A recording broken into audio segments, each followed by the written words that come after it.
Hi, I'm Karen Rolfe, and I'm so happy you accepted my invitation to watch this video. I've been teaching for almost 30 years now. I've taught students at advanced level competition and also backyard riders and from all over the world. And I've learned just a few things in this process and a lot of things about what it takes for students to be successful in progressing.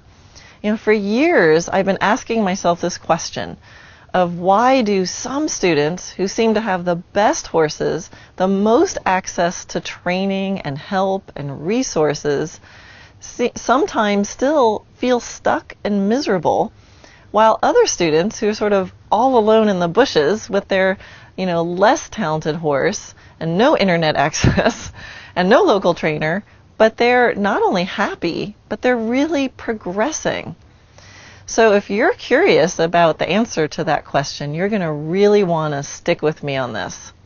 What I'm going to share in this video isn't often discussed in lessons or clinics or even other books and videos, but it's a sort of thing that gets discussed after the clinic when I'm sitting down with my team trying to discuss what just happened and how we could help students better. Or it's what I discuss when I sit down with other trainers and we're trying to figure out how to help our students better. And I kept finding myself thinking, gosh, I wish I could just sit down with my students and tell them this stuff. And then I realized that I could. So that's what this video is really about. It's about me and you sitting down, having a cup of coffee, and trying to figure this out. I'm going to talk about things like goal setting and the very serious business of being happy. And I know some of you hearing that might be like, oh, I've heard about goal setting before and this happiness thing. What does that have to do with my dressage? But I promise you, or you've probably not heard it discussed in quite the way that I'm going to talk about. The other thing I want to mention before we get into the details is I want to really state that my number one priority is the responsibility that we have to our horses. Our horses are perfect until we come along. And so I think everything that I do is in that spirit of responsibility to our horses, and I don't want to ever forget that. It's in the background and it's in the foreground of any exercise that I do with the horse. And I think it's our number one mission is to show up feeling compassion and empathy and to understand our horse's world so that we can keep them safe and happy in our world. All right, so grab a cup of coffee, grab a cup of tea or a martini and get comfortable, and we'll spend the next about half hour diving in. What does being happy have to do with horses?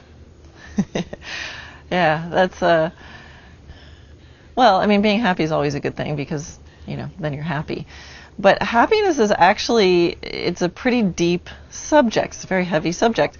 When I think about being happy, it's not like, necessarily skipping through the flowers kind of happy, although that would be nice. But it's the kind of happiness that's that comes from being free of self-judgment and self-criticism. And I know that's something that we all probably can relate to. I think the feeling that you're not good enough, the feeling that you're doing something wrong, worrying about things, or even just that you can't leave the stresses of work or the stresses of home behind.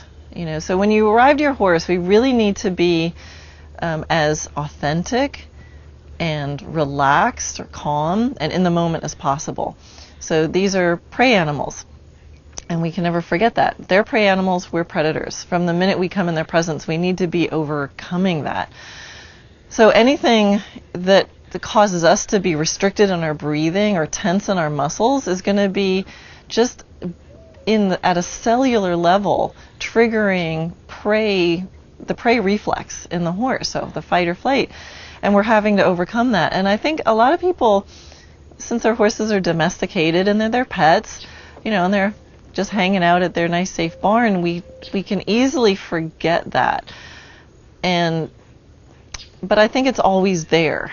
And it just makes sense that there's nothing that a prey animal would like less than a predator, or an animal that looks like a predator who's holding their breath and tightening their muscles.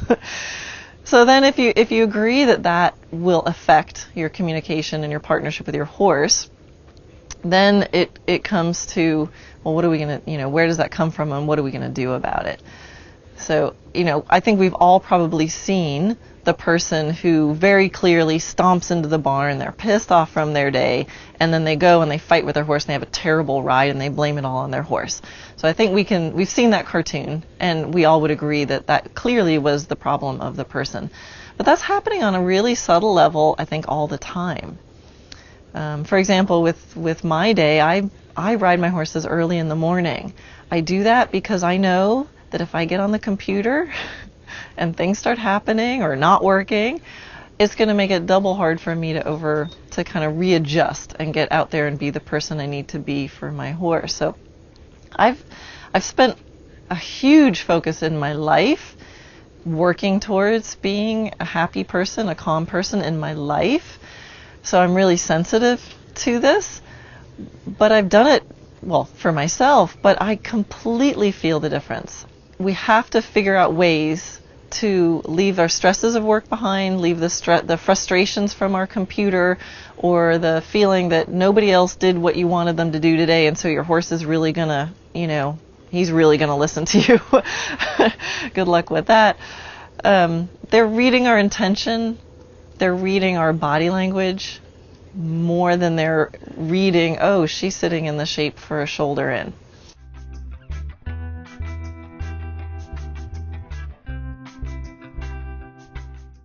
So I don't care how correct your aids for shoulder in are, if you're arriving pissed off and not in the moment thinking about what's coming up next or who made you angry earlier, it's just not going to be good for your horsemanship. So, I'm not saying how you need to run your life, but do what you need to do to show up in a good state of mind for your horses.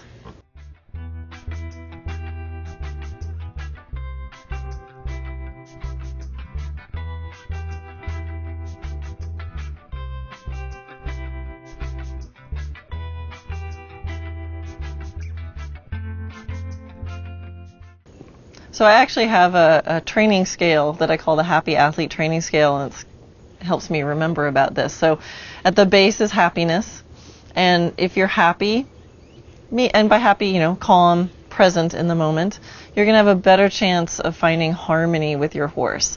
And if you're in harmony with your horse, then you'll be able to communicate with them better. And if you're communicating with them well, some of the things you can communicate about would be techniques for dressage. So happiness is at the base. Everybody's happy. Hopefully, I'm happy and my horses are happy. And for a small amount of time, we do dressage.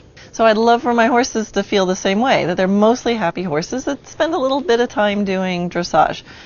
And that might seem really obvious when I say it that way, but I realize I used to do it the other way. I used to consider myself a dressage rider, and I did dressage. And in doing dressage, I was able to discuss techniques with my horse that would communicate to them about finding some sort of harmony. And then at the middle of Grand Prix, after some perfect half halt, then we'd be happy. But I spent a lot of time doing dressage and not as much time being happy. So when I flipped that training scale, not only was everybody happier, but actually I got more results.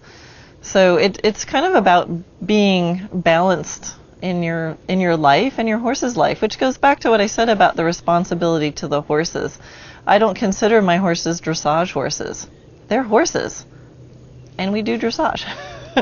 But most of my responsibility is to making sure that they're happy horses. Can you talk about goals? Goals are interesting because we want to dream big, for sure. I love dreaming big, but we want to make sure that our sort of there's long-term and then there's sort of more present short-term goals. And for the long-term goals, those are the things that are, sort of in the back of our mind always. They're the end point. They're where we're heading. And I feel like my long-term goal is always kind of in the background, working my subconscious. And the trick is to find a long-term goal that's big enough that you're not selling yourself short, but that it's not so dreamy that your head is in the clouds and you don't have any feet on the ground yet. If you have too big a goal that you kind of know in the back of your mind that you're not really going to do, then the subconscious recording in the back of your mind is actually going to be causing you to feel either frustrated or losing confidence. So for example, myself as a trainer, I thought my long-term goal needed to be that I was in the Olympics. I mean, what else do trainers do? They train, they get really good, and then they get chosen for the team and they go to the Olympics. So as a young professional, I thought that's what my goal had to be. But I sort of realized in the background of my mind that I was like, it wasn't feeling so good. And I couldn't figure out why I wasn't feeling good until I realized, the quote, everybody wants to go to heaven, but nobody wants to die. Like, I could picture myself being at the Olympics, winning a gold medal, and having the most amazing ride of my life, which to me was more important than the gold medal. So I could picture that, and I could think, oh my God, that would be amazing.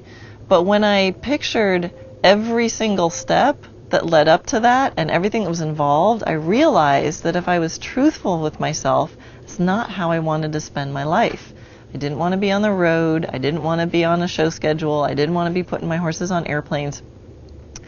So when I realized that my long-term goal had no legs on the ground and didn't feel good and was causing me to feel like I was not successful if I wasn't getting closer to that goal, as soon as I let go of the goal, I felt free.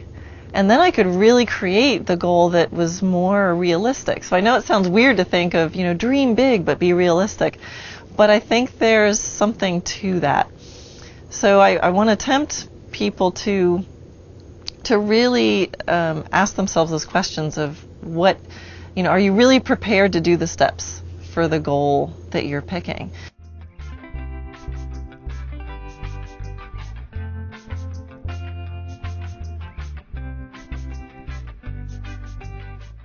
And so then the other part of goal setting is the short-term goals, and that could be the monthly goals, the weekly goals, the daily goals, and then I start calling them intentions. My intention for the day, and then my intention for the ride, and then there's actually intentions for every little movement. So something that when I teach live or virtually, is I'll ask students when I'm watching them, what's your intention right now? If your horse asked you in this moment, what are we doing, Mom? Could you explain it in one sentence? And this short-term goal actually connects back to what I was saying before about being happy and why do we want to clear judgments and clear fears and clear stresses? Because when you're stressed or critiquing or judging or afraid about right or wrong, if your horse asked you in a moment, or when I ask a student in a moment, what's your intention right now? They kind of go, well, I was thinking of, and I'm thinking, wow, that just it's taking you 30 seconds to answer the question, and in 30 seconds you could go around the arena once. That's a lot of time to be riding around not knowing really what you're doing. So it's that judgment and that stress in your mind that's going to prevent you from being able to say, this is what I'm looking for. So even if you can't articulate a sentence, an exercise I do with my students all the time is I'll just stop and I go, pick some adjectives. What would you like to be feeling for? How would you like this shoulder to feel? How do you want this circle to feel? Because you need those sorts of things really in the front of your mind. That would be like the shortest term goal possible. In the next circle, what are the adjectives that I want to feel? So doing that exercise is going to help you a few ways. One, it's going to keep you in this moment because it's hard to think about something that somebody else said last night if you're trying to think of the adjectives that you want now. It's also going to help you form a picture in your mind, which is what your horse is reading predominantly. If you have that picture in your mind, you're going to start to embody it. You can't not do that. So you might as well picture what you do want. Your horse is going to start reading that, and then you're going to know, and you're going to recognize, like say I have the picture of more cadence in my trot, and I have a really flat, shuffly horse, and I think cadence, I'd really like to feel more cadence. It's not about all of a sudden your horse is going to become the most cadenced horse in the world, but if the word cadence is floating in your mind, you're going to feel when your horse becomes a little more cadenced than he was just a moment ago. And so here's the real benefit and the real reason why you want to be in a good state of mind so that you can be in this moment, and why you want to be aware of your short-term goal. Because if you're feeling for it and you're thinking about it and your horse offers a little tiny drop of it, you're going to do what? You're going to go, oh, yes, that's it. And that's the gold. It's that moment where you are so free and so in the moment and so trusting your instincts that you can go, yes. And then what happens there? You have your predator body just breathed. It confirmed, it relaxed, it acknowledged. It's really hard to be tense and say yes. All right, it's like yes. And I tell students all the time, like, say it out loud and connect it with rubbing your horse at the same time. Yes. So I call them yes moments. So at the end of my clinic, my favorite part is when my students are all riding around, like searching for something, focusing, and then yes, yes. And the horses are just licking, going, oh my gosh, I did it. I did it. And especially with something like dressage that's not as clear as I made it over the jump, or I stepped on this thing, or I cut the cow. You know, when we do dressage, it's sort of inherently vague to horses. We need those yes moments. What are the main reasons students are getting stuck? Well, I think students often feel like they're stuck if they don't have enough resources, or they don't have enough information, or they don't have enough skills. Like, those would probably be the biggest reasons that students might give. They're like, oh, there's no trainer in my area, or you know, oh, I'm just not very talented at this, or, you know, I can't afford to take a clinic. Something like that. But that's actually not what keeps students stuck.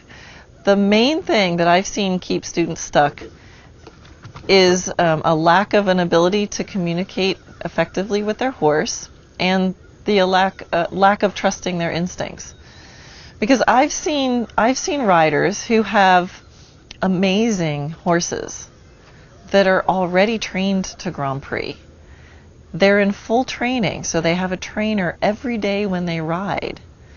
They're fit, they're healthy, the footing is good, their horse is healthy, they have every video on the planet, and they still are stuck. So it can't be resources or information or ability. If you need information, you can go find it. That's not hard, especially these days with the internet. You know, there's plenty of resources out there. There's magazines, there's books, there's DVDs, there's tons of information. And even if you don't feel like you're naturally talented, that just takes focus and time and practice. But again, it's that the riders who are successful or not stuck have figured out a way to communicate clearly with their horse, that they're aware of themselves and they're aware of the cause and effect of what they do, and being able to trust your instincts in the moment to give your horse that feedback is integral to that. So you do something, your horse does something else, you go, oh, well, not exactly, a little more like this. Your horse goes, how about now? Not exactly, a little more there, that's it. That's the key. And it can get really confusing out there because there's so many different systems and different styles of riding, and it's easy for students to go, which is the right one? This is the wrong one. You know, this one's incorrect, this one's correct. To me, there's actually a lot of systems that are successful. And by a successful system, I mean that the horse understands what they need to do and the horse has been given a fair opportunity to be able to offer it, to be able to offer what they've been asked to do. So if a system doesn't have those components, I'm not interested in it. But there's lots of pictures that can be created and be that successful system. There's working equitation, there's Vaquero style dressage, there's German dressage, there's this dressage, there's lots of different things. So you need to find the picture that you want to create. What's your dream of what you'd like to create? And then find somebody who can do that picture. And then learn the sorts of exercises that they do. But then here's the key part. You have to learn how to communicate those exercises to your horse. And that's where people get stuck. And they try it and they go, that system doesn't work. I said, really? Did you really do the system? So my main focus has been, my system is how to teach people how to communicate what they want to their horses.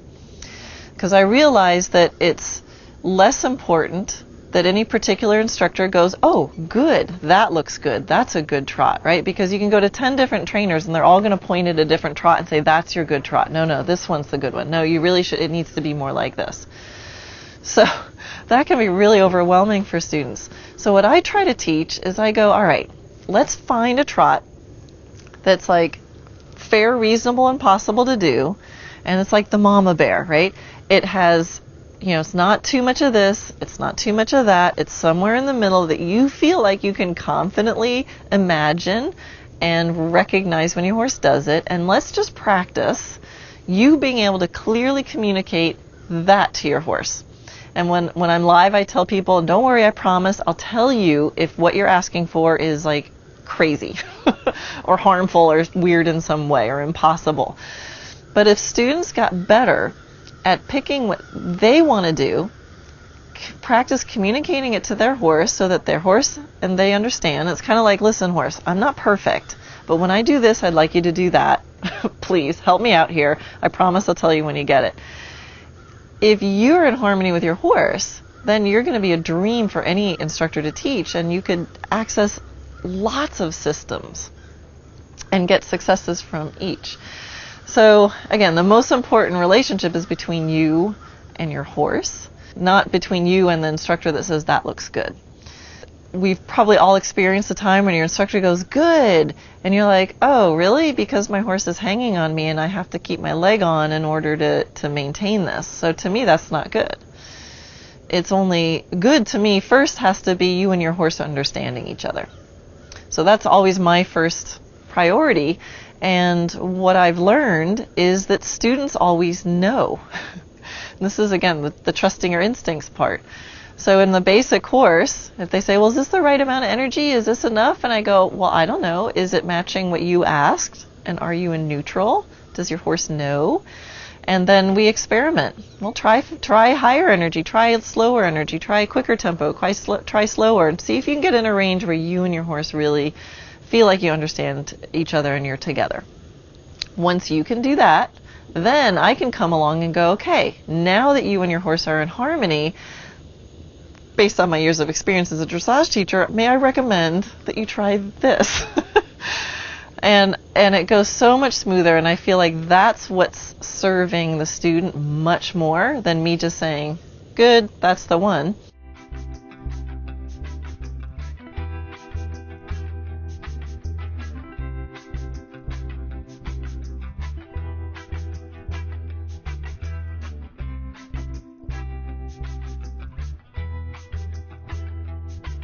It's helping you guys be able to access what you already can do.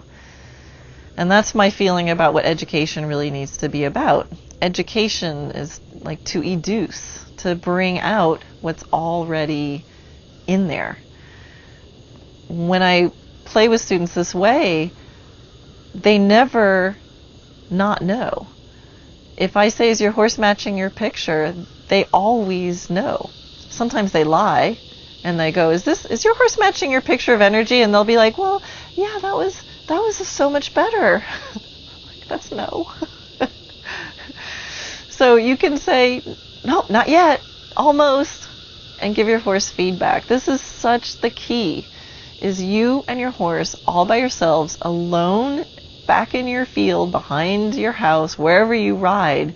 It's the only thing that matters. It's between you and your horse.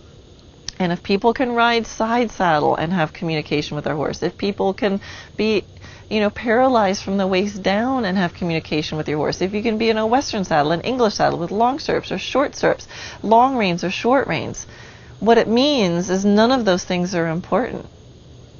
What it means is it's something else. It's that relationship built on trust from you being a non-predator to your horse, and that being in the moment, to be aware and to be able to give that feedback and that communication. So in any one moment, you know what you're picturing, and if your horse asks you, because your horse is asking you, you can tell them whether they're on target or how you can help them get on target so you can get to that yes moment. So is that it? You just have to be happy and trust your instincts? Yeah. Well, yes, attitude is everything, but wait, there's more. So there's always more. So that's, the focus I want to put here is really on the mental game, because hopefully, as you understand now, that's a huge part of it. But there's a mind and there's a body. So the next part is we really have to understand the horse's body and biomechanics. The focus of the next video is going to be on solving the problem of we just got on their backs and now we have to help them recover from the stress of us being on them. And we really owe it to them to develop our skills and their skills so they can carry us in a way that does not cause them pain and actually helps build them so that they are the most amazing athlete possible. So that's why the next video is called From Stress to Yes. How to, what I really mean by healthy biomechanics and how you get there through confidence and clarity, not spurs and side reins and things like that. So again, in the next video, we're going to take a look at that healthy biomechanics, really look at what do we need to do with their bodies and with our bodies so that their bodies are feeling as free and open as the mind is. So I'd really love you to, if you like this video, to click the like button below. And most of all, you can see I left a place for there to be comments. And I really would love to hear what you thought about this. I'm going to be reading them, so ask questions. Let's get a discussion going. This is a subject that's so close to my heart. As you can tell, I'm pretty passionate about it, and I've thought about this more than a couple times. So I really, really want to hear what you think of it. So that's it. And remember to watch your inbox. In the next couple days, there'll be another video arriving. So I will see you soon. Oh, there's a bug flew in my coffee. That's gross. I got it out. So what was that, Dana?